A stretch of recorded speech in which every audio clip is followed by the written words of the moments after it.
سلام، امیدوارم حال همتون خوب باشه.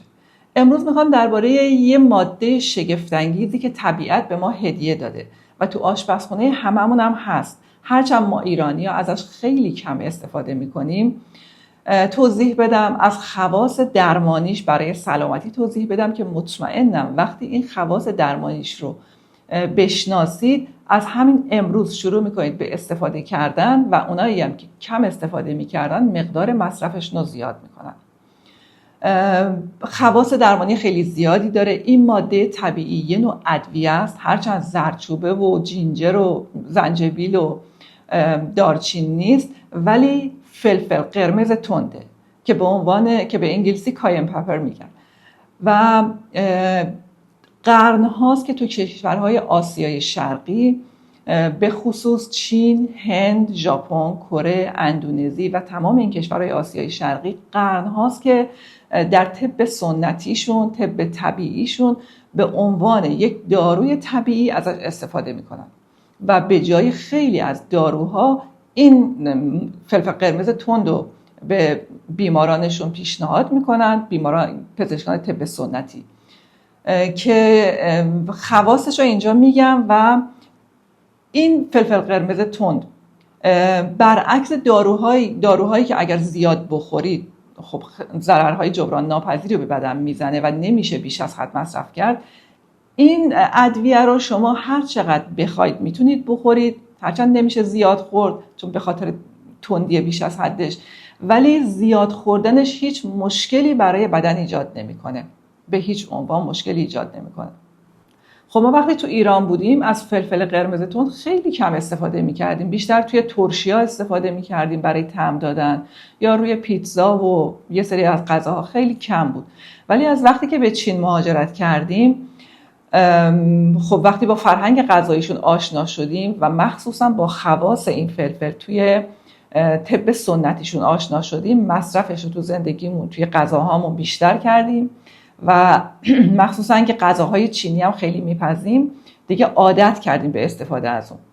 یکی از استانهای معروف چین که از این فلفل قرمز تند یا کاین پپر خیلی استفاده میکنن استان سیچوان هستش که غذاهاشون معروفه به غذاهای تند، یعنی در واقع فلفل رو تو غذا نمیریزن، غذا رو توی فلفل میریزن میپزن. خیلی غذاهاشون تنده و هر کسی نمیتونه بخوره. استان سیچوان، شهر چنگدو هم که استان پانده های چینه که اونجا پانده ها رو پرورش میدن، تولید مثل میکنن و نگهداری میکنن ازشون، که خیلی هم معروفه که اگر به چین رفتید برای مسافرت حتما به این استان سیچوان، شهر چنگدو، شهر پانده های چین سر بزنید که خیلی قشنگه. حالا در ادامه ویدیو من درباره خواص درمانی و انواع روش‌های استفاده از این فلفل قرمز تند برای درمان و سلامتی رو از زبان خانم باربارا اونیل بیشتر توضیح میدم. خیلی‌ها میگن که فلفل قرمز تند یه محرکه و زیاد خوردنش مناسب نیست. بله درسته، محرکه، ولی محرک خونه. در واقع حیات جسم ما در خونه و هر چیزی که خون رو تحریک بکنه باعث حیات و زندگی در جسم ما میشه، باعث افزایش زندگی، افزایش انرژی و سرزندگی در جسم ما میشه. حالا چرا این فلفل قرمز تند، نه هر فلفل قرمزی یا فلفل قرمز تند که به کاین پپر معروفه، چرا اینقدر ارزشمنده و تو کشورهای آسیای شرقی مخصوصا چین و هند که دیگه خیلی معروفه بیشتر استفاده میشه؟ به خاطر اینکه غنی از کاپسایسینه و کاپسایسین یه ترکیب فعال تو فلفل قرمزه که هم بهش طعم تندی میده و هم عامل اصلی خواص درمانی این فلفله که به خاطر اینکه اونها از خواص درمانیش آگاه هستن خیلی استفاده میکنن، ولی ما سالهاست که فقط به عنوان طعم دهنده غذاها و ترشی هامون ازش استفاده میکنیم و از خواص درمانیش بیخبریم. اولین خاصیت درمانی فلفل قرمز تند یا همون کاین پپر اینه که باعث تقویت دیواره‌های شریان‌ها و باز کننده رگ‌های خونیه، یعنی در واقع عروق رو گشاد میکنه. ببینید شریان‌های ما مثل کش لاستیکی هستن که اگر سالم باشن انعطاف پذیر و قوی هستن، ولی با گذشت زمان، با خوردن غذاهای ناسالم، با تنفس هوای آلوده و استرس زیادی که به خودمون میدیم، دیواره این شریان‌ها و رگ‌ها ضعیف و سست میشن و باعث میشه که چربی‌ها، پلاک‌ها و سموم تو دیواره داخلی رگ‌ها و شریان‌ها انباشته بشن و جریان گردش خون در رگ‌ها و شریان‌ها کند بشه. وقتی که جریان گردش خون کند میشه، فشار خون بالا میره و فشار خونی که بالا میره تو بعضی از افراد باعث سردی دست و پا میشه. دیدین بعضیا حتی تو تابستون هم دستا و پاهاشون سرده. این به خاطر اینکه سیستم گردش خونشون خیلی ضعیف کار میکنه. ولی با خوردن هر روز فلفل قرمز تند باعث میشه که دیواره داخلی شریان‌ها و رگ‌ها از اون چربی‌ها، پلاک‌ها و سموم پاکسازی بشه، گردش خون به طور طبیعی جریان پیدا بکنه، فشار خون پایین بیاد و سردی دست و پا هم از بین بره. خیلی راحت بدون استفاده از دارو. البته که کسایی که داروی فشار خون استفاده میکنن حتما با نظر پزشک، تحت نظر پزشک از این فلفل استفاده بکنن و اگر میخواد داروهاشون رو قطع بکنن از فلفل قرمز تند استفاده بکنن، حتما تحت نظر پزشکشون باشن. فایده دوم اینه که به عنوان رقیق کننده طبیعی خون شناخته میشه. حتما شنیدید که بعضی ها برای جلوگیری از سکته قلبی و یا حملات قلبی از داروهای رقیق کننده خون مثل آسپرین و یا وارفارین استفاده میکنن که به قول خانم باربارا و چند تا از پزشکای دیگه وارفارین رو به عنوان سم موش، یعنی به سم موش شناخته شده و میگن که چون وارفارین در موش ها باعث خونریزی میشه، انسان ها هم همون شرایط مشابه رو دارن در وقتی که استفاده میکنن از وارفارین و باعث میشه که باعث خونریزی و کبودی میشه در بدن کسانی که زیاد استفاده میکنن.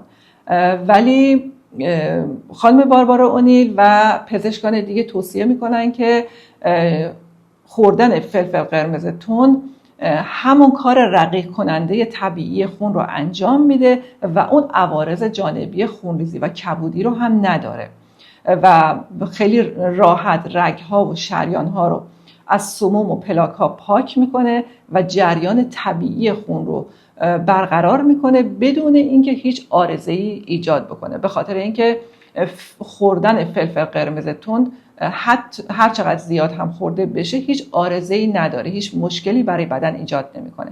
ولی باز هم توصیه میکنم کسانی که از داروهای رقیق کننده خون استفاده میکنن، اگر میخوان که از این فلفل استفاده کنن و یا داروهاشون رو کم بکنن، حتما تحت نظر پزشکشون این کار رو انجام بدن.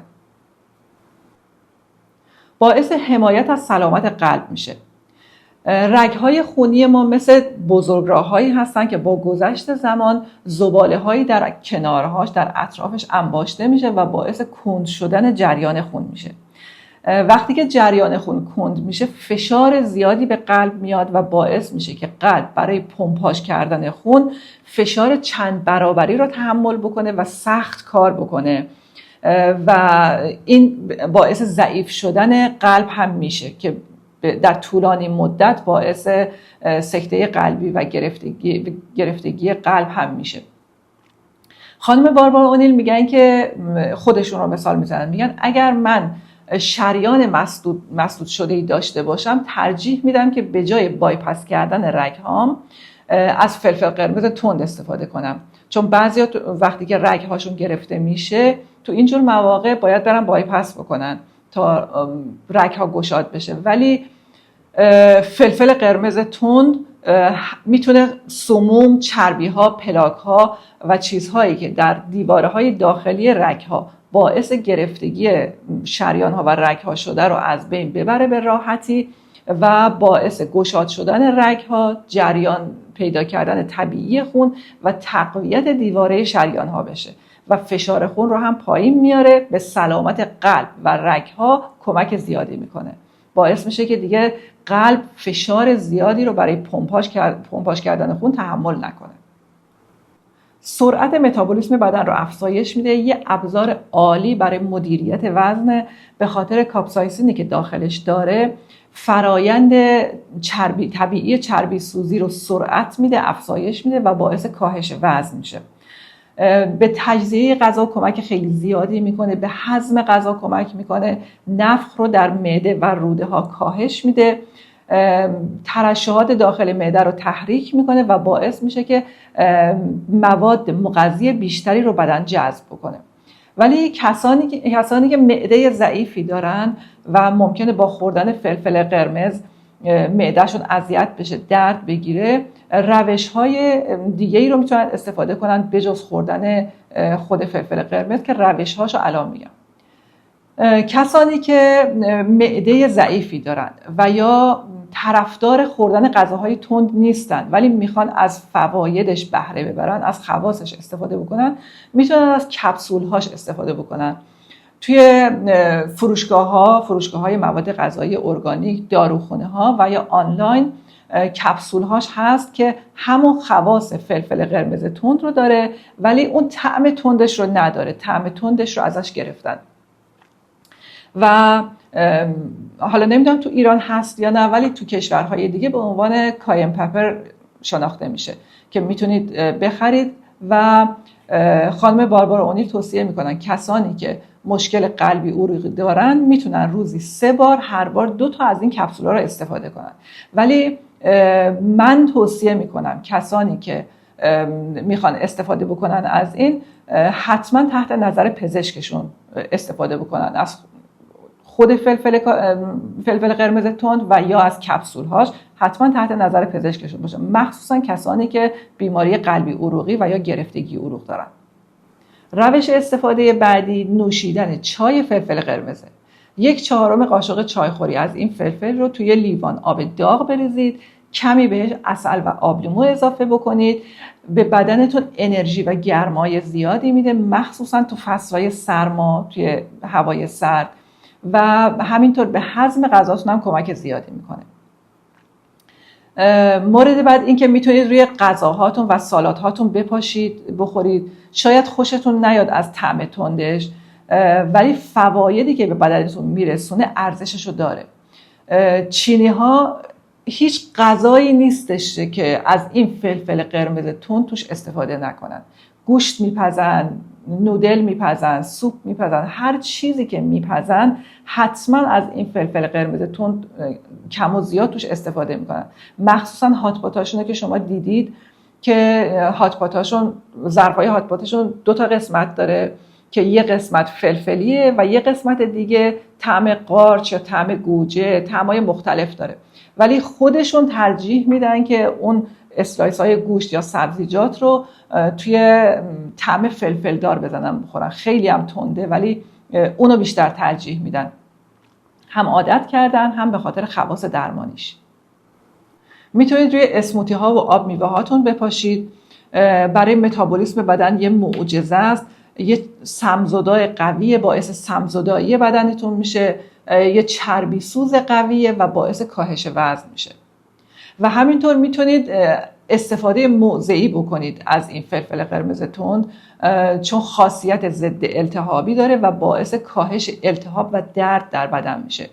از کرم ها و پمادهایی که حاوی فلفل قرمز تند هستن بخرید، ماساژ بدید روی اون قسمتی که درد میکنه، جریان خون رو تو اون ناحیه افزایش میده و باعث بهبود سریعتر درد در اون ناحیه میشه.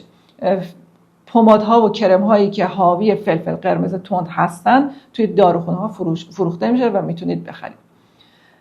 اگر تازه میخواید از این فلفل استفاده بکنید، سعی کنید که از مقدار خیلی کم شروع کنید استفاده کنید که معدتون اذیت نشه و بتونید بهش عادت بکنید و همراه با آب زیاد بخورید. اونجوری خیلی راحت‌تر خورده میشه و بدنتون هم هیدراتر میشه. خوردن زیاد این فلفل مشکلی برای بدن ایجاد نمیکنه، ضرری نداره واسه بدن چون یه ماده طبیعیه، هرچند زیاد نمیشه خوردش. ولی کسانی که میخوان برای درمان ازش استفاده بکنن، درمان قلب و گرفتگی عروق استفاده بکنن، حتما تحت نظر پزشک ازش استفاده بکنن. امیدوارم همیشه سالم و سلامت و تندرست باشید. خدا نگهدار همتون.